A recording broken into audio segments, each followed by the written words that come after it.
Welcome to the Wild Crone Wisdom podcast with your host, Vinutha Mohan.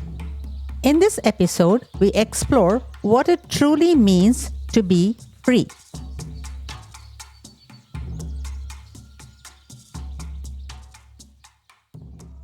Recently, I watched the inauguration ceremony of the 47th President of the United States.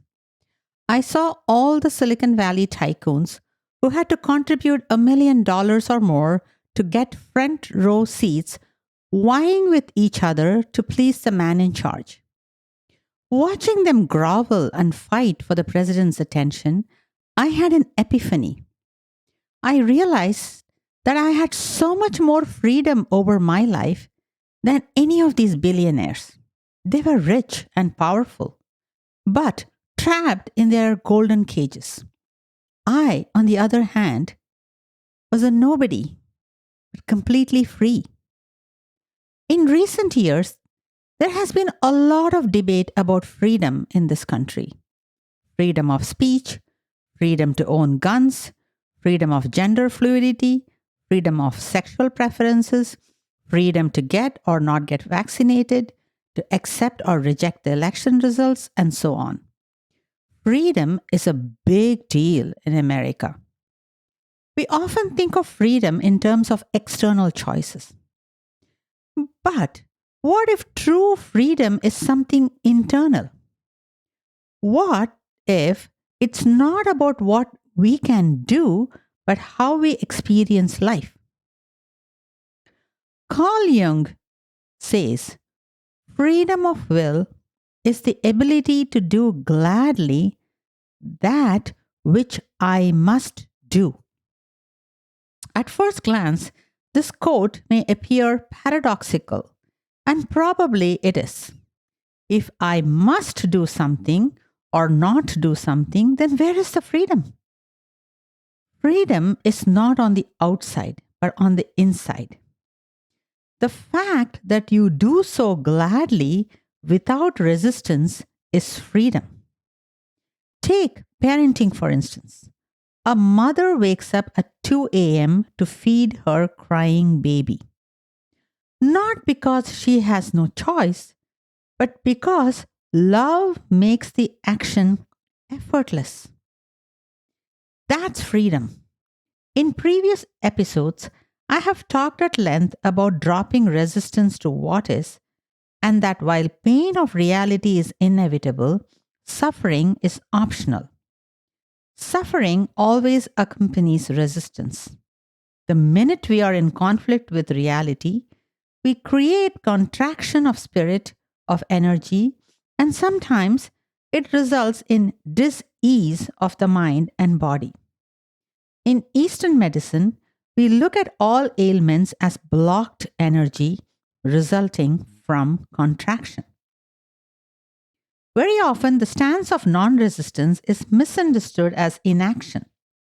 The egoic mind comes in with its judgment and pictures an image of someone passed out on a couch in a numbed out, comatose state, disengaged from life. That is just our egos afraid of disengaging from the internal drama and false identities that we build up over a lifetime.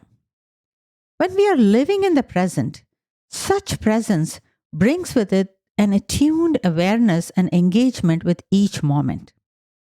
There is a great sense of aliveness, a connectedness with all of life, with each other. From such alive awareness is born conscious right action that each moment calls for. Imagine being stuck in traffic.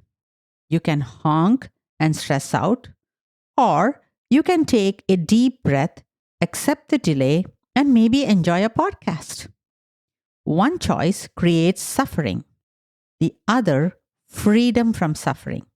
That's the essence of non-resistance. Many ordinary men and women have turned into heroes and heroines through such spontaneous right action during times of disaster. When disaster strikes, such as an earthquake, or fires, or tsunami, most humans drop their ego identities and unite as communities to spring into spontaneous right action. We extend our hand to help a stranger, run into a burning building to save another human being, and share resources generously. All of our false identities fall away, and we become so present to the truth of our connectedness as one human family. At such times, we gladly do what we must without any resistance. Unfortunately, once the danger is abated, we all revert back to our dreamlike state, caught in the mind's inner myriad voices, believing in our separate identities. This is why many seek the thrill of risky adventures, such as bungee jumping, skydiving, or rock climbing, because they feel a sense of freedom from this inner chatter, at least for a few minutes, hours, or days. But we shouldn't have to experience such extreme adventures or disastrous events to find our inner freedom and our connectedness to all of life.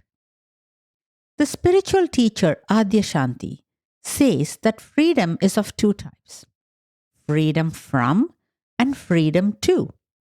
He says that many spiritual seekers misunderstand that inner freedom means freedom from worry, stress, anxiety, resistance, suffering, and so on.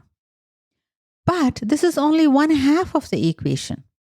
One could run off to the caves in the Himalayas, blissed out in an exalted state, and feel free from life and its myriad challenges. While this is a great state to be, it isn't complete freedom, according to Adya. True freedom is when you bring that inner state to everyday life, in the midst of chaos, on a New York subway, or a Mumbai market, or a Shanghai traffic. This is the freedom to engage with life.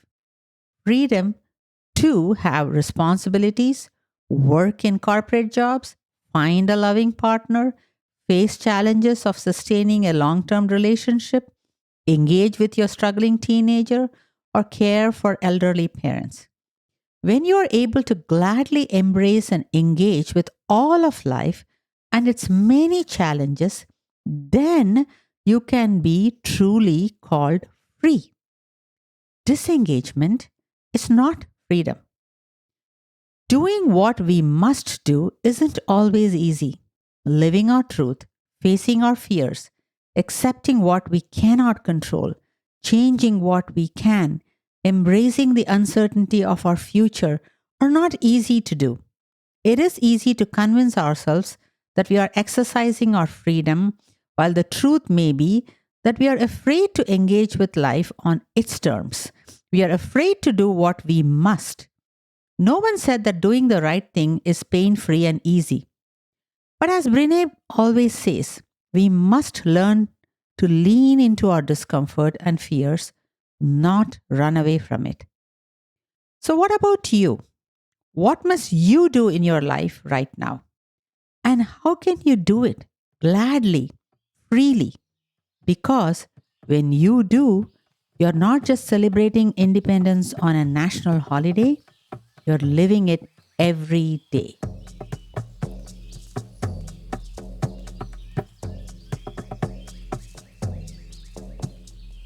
Thanks for listening to this episode of the Wild Crone Wisdom with your host Vinutha Mohan.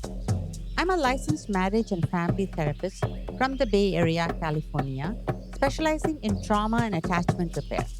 I'm also a certified EMDR specialist and a certified shamanic practitioner. In this podcast series, we delve into the journey of our spiritual essence having a human experience. While many social scientists study human emotions, thoughts, and behaviors, and others explore transcendental experiences, few bridge the gap to help embody the spiritual wisdom in everyday life. I call this the psycho-spiritual path. Through this podcast, I hope to share bite-sized practical insights for navigating life as an empowered sovereign being. If you found this episode valuable, we'd greatly appreciate your support. Please consider rating, reviewing, commenting, and subscribing on your podcast platform to help us reach a wider audience. You can explore more of my writings on Medium by following the link in the show notes. We'd also love to hear about your experience, so feel free to share your thoughts with us at Wild Crone Wisdom Podcast at gmail.com. Thank you for being part of our journey. Please be advised the information provided in the Wild Crone Wisdom podcast is intended for general information purposes only. Vinutha Mohan is a licensed therapist and healer. However, the content shared in this podcast does not replace or constitute professional advice, therapy, or counseling. It is essential to consult with a qualified mental health professional for personalized guidance regarding your unique circumstances. Thank you.